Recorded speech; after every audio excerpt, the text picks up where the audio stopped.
Esta é uma introdução para a oficina de capacitação docente para o uso do ultrassom como ferramenta em sala de aula, com a finalidade de promover a integração de conhecimentos que são comuns entre anatomia e fisiologia humanas.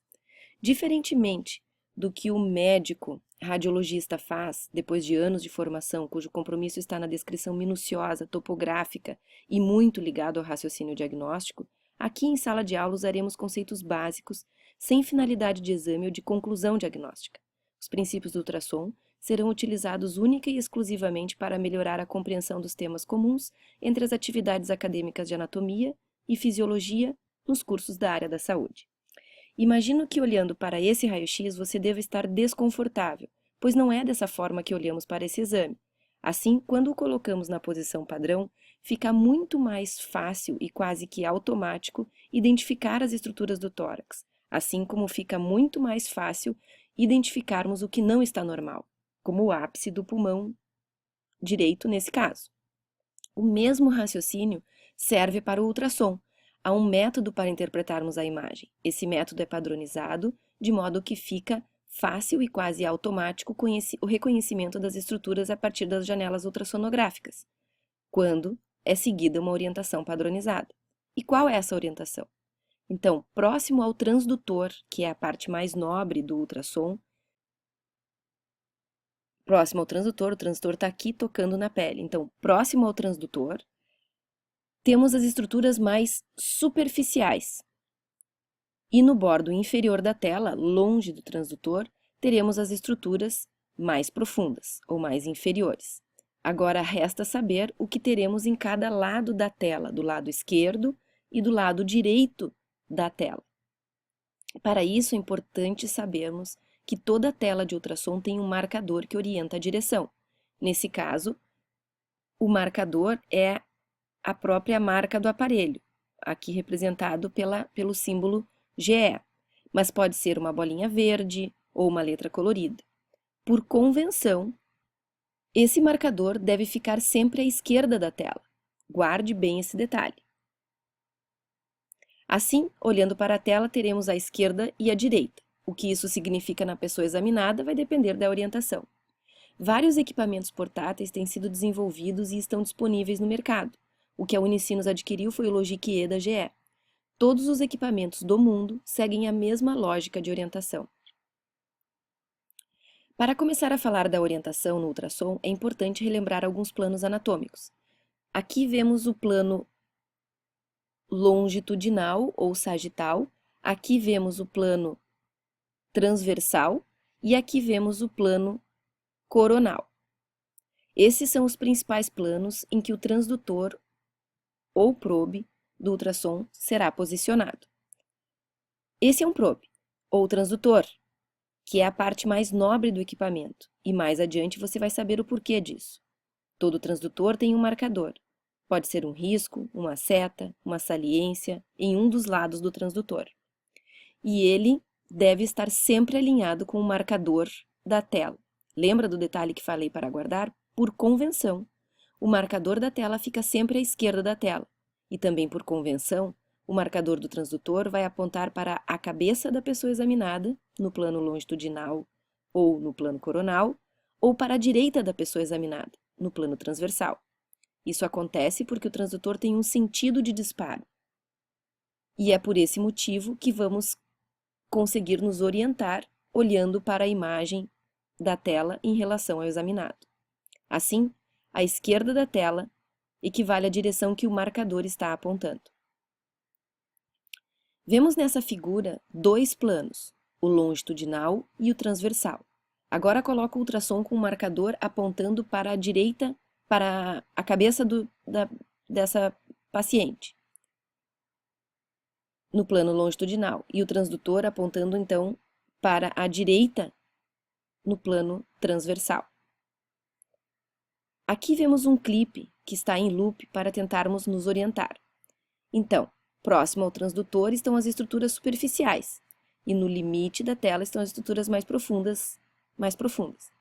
A questão agora é saber o que está à direita e à esquerda da tela. O transdutor, eu digo, está no plano coronal, e o seu marcador está apontando para a cabeça do indivíduo. Assim, à esquerda da tela Assim, a esquerda da tela vai representar as estruturas craniais. Então, as estruturas craniais, e a direita da tela representa as estruturas caudais, os pés e a cabeça. Nesse exemplo, vemos o fígado, que está aqui, com essa ecogenicidade, o fígado, o diafragma no meio da tela e um pulmão consolidado. Então, pulmão, fígado e o diafragma. É importante notar que o ultrassom precisa de um meio para se propagar. O ar é inimigo do ultrassom e ele o dissipa em todas as direções. Por isso, os ecos que retornam de um meio aéreo não podem ser interpretados, pois não formam imagem, estão em todas as direções. Assim, é importante utilizar um meio condutor do ultrassom para que se evite essa dispersão e se consiga avaliar melhor as áreas de interesse. Geralmente se usa gel, mas água também é um meio bom para a propagação do ultrassom. As próximas figuras irão fixar esses conceitos. Aqui estamos avaliando no plano longitudinal, na linha média do indivíduo, com o marcador do transdutor apontando para a cabeça. Esse marcador coincide com o marcador da tela, de modo que a esquerda da tela vai corresponder a estruturas craniais e a direita da tela corresponder a estruturas caudais. O que vemos são vários tons de cinza, preto e branco, cada estrutura com sua ecogenicidade, capacidade de produzir ecos. Quanto mais ecos, mais branco, mais brilhoso, mais ecogênico. Quanto menos ecos, mais preto, menos brilhoso, menos ecogênico. Assim, neste plano longitudinal, a veia cava ou a aorta, por exemplo, são vistas no seu plano longitudinal. Então, para cá está a cabeça do indivíduo e para cá estão os pés do indivíduo. E a gente consegue observar os vasos no plano longitudinal. No plano transversal,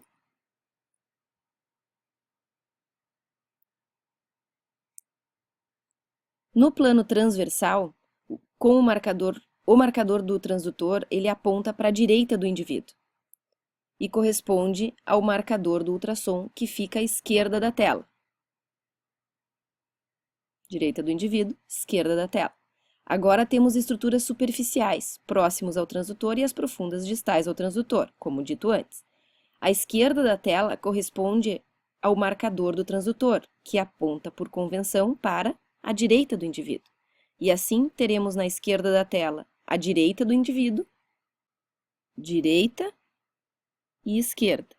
Então, esquerda da tela, direita do indivíduo. Direita da tela, esquerda do indivíduo. Conforme o exemplo anterior, agora vemos um corte transversal da cava, porque o transdutor está no plano transversal. Aqui o transdutor é colocado no plano coronal, com o marcador apontando para a cabeça do indivíduo. Assim, teremos nas proximidades do transdutor, um apontando para a cabeça do indivíduo e coincidindo com o marcador à esquerda da tela. Assim, teremos nas proximidades do transdutor estruturas que estão laterais ao indivíduo, e no limite da tela, distal ao transdutor, teremos estruturas mais mediais ao indivíduo. Já à esquerda da tela corresponde à região cranial e à direita da tela à região caudal. Uma outra forma de examinar o plano coronal é com o indivíduo deitado em decúbito dorsal e o transdutor colocado, então, no plano coronal. Há vários movimentos que também são padronizados que se faz com o transdutor durante o exame de uma região. Esses são os principais movimentos: deslizar, varrer, rolar, rotar e comprimir, com seus termos correspondentes em inglês. Na oficina você vai poder praticar esses movimentos. Eu aposto que você não sabe para que serve essa tecla no teclado de um computador, Scroll Rock, que fica aqui. Eu também não sei. Mas isso não me impede, e não impede você também, de utilizar qualquer teclado de computador. Isso acontece porque temos os conhecimentos básicos para usar um teclado. Então, independente do tipo ou do modelo, as teclas básicas são sempre as mesmas, o que nos permite o uso. Também poderemos praticar durante a oficina, mas basicamente as teclas de suma importância são a de liga e desliga, a do modo do ultrassom, que pode ser o B-Mode ou o modo bidimensional, a M-Mode, que é monodimensional, a tecla do cursor e as duas mais importantes, profundidade e ganho. Também é possível armazenar as imagens, tanto diretamente em pendrive ou em HD externo, ou simplesmente salvar no equipamento. Com o tempo, você provavelmente vai fazer suas próprias imagens e utilizá-las em sala de aula. O ganho. No Logic E, que é o aparelho que nós temos, há 2 comandos de ganho. Um por setor, que é proximal ao transdutor, no Near Field, no meio do campo, e no Far Field, no campo mais longe do transdutor. E temos um botão de girar que aumenta ou diminui o ganho globalmente. Mas o que significa o ganho? O ganho, grosseiramente, é como aumentar o volume de eco que está retornando, ou seja, aumentando ou diminuindo o branco brilho que está retornando, que aparece na tela. O ultrassom parte do transdutor e vai encontrando superfícies que vão fazendo 2 coisas. 1. Atenuando o ultrassom e 2. Emitindo ecos de volta para o transdutor. Esses ecos são captados, escutados pelo transdutor. Lembra que eu falei que o transdutor era a parte mais nobre do ultrassom? Pois bem, o transdutor escuta o eco, transforma ele em energia elétrica e traduz esses sinais em tons de cinza, branco e preto na tela. Quanto mais profunda for a estrutura que queremos avaliar, mais longe terá que viajar o eco e ele chega baixinho ao transdutor. Aumentar o ganho é como aumentar o volume deste eco. Nesta figura, nós temos um transdutor que está colocado na pele emitindo o ultrassom. Cada vez que o ultrassom passa por uma estrutura, ele sofre uma atenuação. E cada vez que ele bate em uma estrutura, ele emite um eco de volta para o aparelho, que vai chegar mais intenso quanto mais perto ele estiver do transdutor e menos intenso quanto mais longe ele estiver do transdutor. Então, existe uma diminuição natural pela profundidade do eco. Se eu aumentar o ganho, o volume desse eco que está voltando lá da profundidade, eu vou equilibrar o eco que o transdutor está observando. E com isso eu consigo identificar melhor as estruturas só aumentando o ganho sem modificar a frequência do transdutor. Profundidade. Esse é um outro comando muito importante. Como regra geral, a estrutura de interesse deve estar posicionada no centro da tela. As estruturas de interesse nessa figura são o diafragma e o espaço entre o fígado e o rim, famoso espaço de Morrison. Do lado da tela há uma régua que corresponde aos centímetros de profundidade. Aqui cada uma dessas tem 1 centímetro de profundidade. Aqui está o diafragma e aqui está o espaço de Morrison que eu estava falando. Então, as estruturas de interesse estão no centro da tela. Então, eu tenho uma profundidade aqui adequada para examinar as estruturas que estão em interesse. Nesse clipe, estamos olhando as estruturas do pescoço. Ele está em loop. O que eu quero mostrar no plano transversal, a veia jugular e a artéria carótida. No início do clipe, elas estão bem superficiais, no topo da tela. Tem muita profundidade na tela. Se diminuirmos a profundidade, conforme o clipe está mostrando, as estruturas de interesse passam a ocupar o centro da tela e se pode ter uma visão muito melhor definida dos vasos de interesse. Também é importante conhecer quanto cada tecido ou estrutura atenua o som. A água praticamente não atenua o som, ele passa reto, direto, não produz nenhum eco de retorno. Já o osso tem a maior atenuação, atenua totalmente o som, ecoando tudo que na cortical dele bate, não deixando passar o ultrassom através dele. Com isso, se chega ao conceito de ecogenicidade. Em geral, a estrutura que queremos descrever se compara com as estruturas em que ela está inserida. Assim, na figura mais à esquerda, temos uma esfera que emite mais ecos do que os tecidos ao seu redor, ou seja, é hiperecogênica. A segunda imagem emite menos ecos do que os tecidos ao redor, portanto, hipoecogênica. A terceira, quase não se percebe a diferença entre os tecidos ao redor, sendo então isoecogênica. E a última não emite eco algum, é dita então anecoica. O líquido ao ultrassom é anecoico. E o órgão de comparação em geral para as ecogenicidades é o fígado. Artefatos são imagens que na verdade atrapalham ou ajudam na interpretação de algumas imagens. Eles aparecem, mas na realidade eles não existem concretamente. Os principais artefatos ao ultrassom são sombra acústica, imagem em espelho, reforço posterior, reverberação, caudas de cometa e artefato de bordos ou limites, que é o edge artifact. Sombra. Lembram que eu falei que o osso não se deixa ser ultrapassado pelo ultrassom? Ou, melhor, o ultrassom não passa pelo osso? Todo ultrassom que bate no osso ecoa de volta para o transdutor, e a partir do osso, o que se forma é uma sombra, que cobre todas as estruturas abaixo do osso, impedindo sua visualização. O mesmo serve para pedras ou estruturas calcificadas. Então, o que nós estamos vendo aqui é uma vesícula biliar. Dentro da vesícula tem uma estrutura hiperecogênica e depois dela existe uma sombra acústica. Então, uma estrutura calcificada com uma sombra acústica. Esse é um artefato, então, de sombra, sempre que o ultrassom é totalmente refletido por uma estrutura calcificada ou osso propriamente dito. Podemos ver nos exemplos que a sombra sempre se propaga até o final da tela. Ela bate no bordo da tela, né? Aqui temos uma sombra de uma costela. Aqui, múltiplas sombras de cálculos na vesícula. Observe que a superfície do cálculo na vesícula é hiperecogênica. Nenhum som passa por ela e, a partir dali, parte a sombra acústica. Então, cálculo e, a partir dali, a sombra que vai até o final da tela. A sombra das costelas num plano longitudinal do tórax. Então, aqui estão representadas no plano tórax, longitudinal ao tórax, costela num plano transversal da costela e, a partir de cada costela, a sombra acústica. Imagem em espelho. Sempre que o ultrassom encontra uma superfície hiperecogênica curva, como o diafragma, por exemplo, ele não consegue interpretar a curva e ele lê como se a distância maior para o eco retornar estivesse além do diafragma e cria uma imagem em espelho de estruturas como o fígado, o baço e o próprio coração, para além daquela estrutura hiperrefringente. Então, tentando exemplificar com desenho, o ultrassom vem embaixo no diafragma e encontra esse ângulo. Ele emite um eco de volta, mas uma parte desse eco viaja um pouco para o lado por conta da angulação.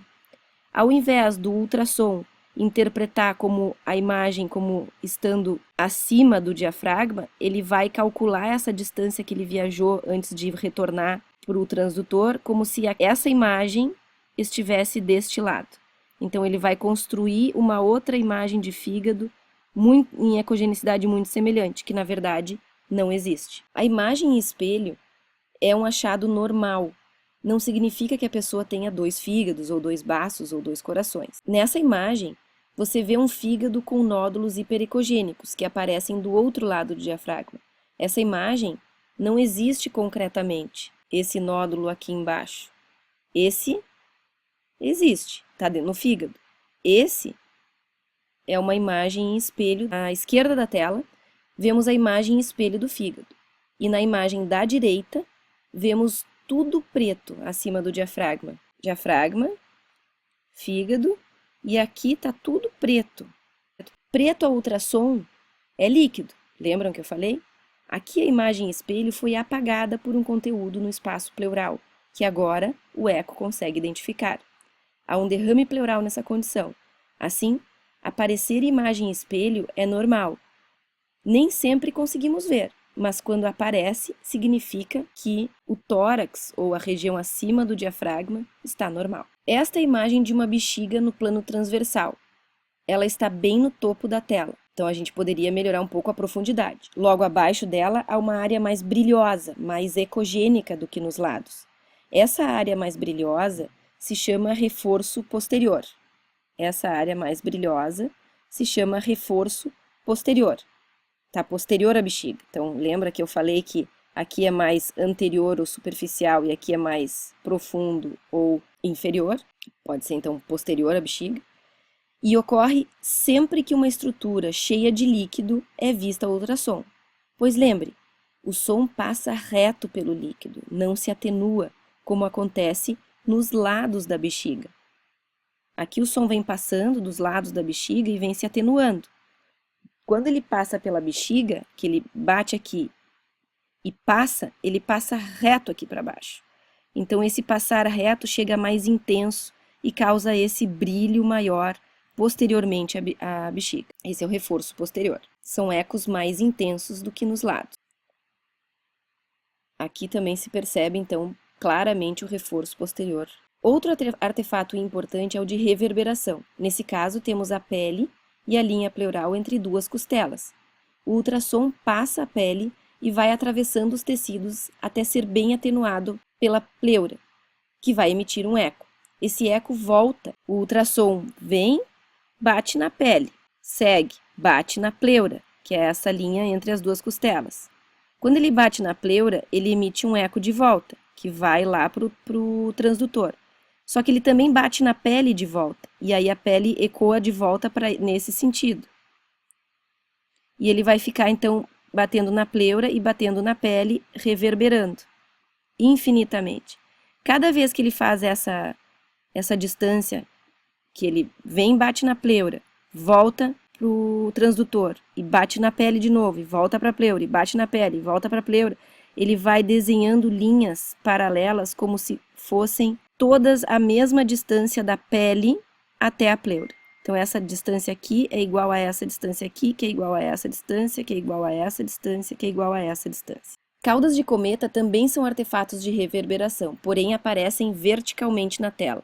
Aqui, podemos ver o princípio é o mesmo, só que elas partem verticalmente da tela, ao invés de serem horizontais. Os transdutores já foram muito difíceis de serem usados. Nessa imagem, vocês imaginem o peso e a dificuldade para se fazer um exame. Hoje, há vários tipos de transdutores, para as mais diversas finalidades. O transdutor é a parte nobre do ultrassom. Dentro dele tem uma camada de cristais muito especiais, com propriedade piezoelétrica, que é a capacidade de transformar a energia elétrica que vem do aparelho em energia mecânica, vibração, ultrassom, e escutar ecos que retornam a partir desse ultrassom emitido e novamente vibrar, transformando agora a energia mecânica, ultrassom, eco, em elétrica, que na tela será colocada em tons de cinza, preto e branco. Portanto, todo o cuidado para a manipulação dos transdutores, fortemente aconselho a colocar sempre o cabo ao redor do pescoço para prevenir quedas. Os transdutores que teremos à disposição são o curvilíneo, ou abdominal, ou convexo. Todas essas palavras são sinônimos.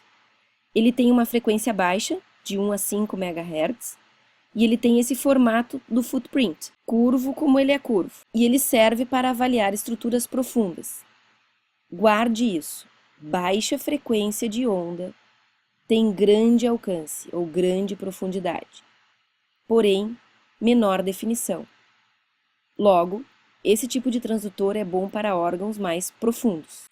O transdutor cardíaco, ou phased array, ou setorial, também é um transdutor de baixa frequência, portanto, bom para estruturas profundas. Mas a grande vantagem dele é que os cristais disparam em sequência e escutam os ecos em sequência também, de modo que é muito bom para avaliar estruturas que se movimentam, como o coração. O footprint da tela ele é menorzinho do que aquele outro e mais aberto.